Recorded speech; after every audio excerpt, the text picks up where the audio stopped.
જય સ્વામિનારાયણ.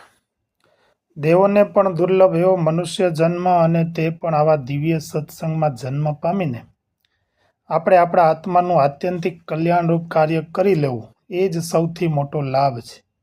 કેમ જે આથી પહેલાં આપણે અસંખ્યાત અવતારો ધરી આવ્યા છીએ, પણ ક્યાંય આવા સર્વોપરી ભગવાન મળ્યા નહીં હોય, આવો દિવ્ય સત્સંગનો યોગ પ્રાપ્ત થયો નહીં હોય, આવા આચાર્યો મળ્યા નહીં હોય, આવા સ્ત્રી ધનના ત્યાગી સંતોનો યોગ મળ્યો નહીં હોય. તેથી આપણે આત્યંતિક કલ્યાણરૂપ કાર્ય કરી શક્યા નથી, અને આપણે જન્મ મરણના ફેરા 84 લાખ ગર્ભવાસ આદિકના અસંખ્ય દુઃખો ભોગવ્યા છે.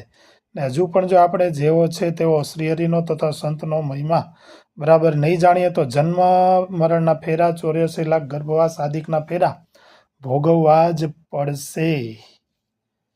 જય સ્વામિનારાયણ.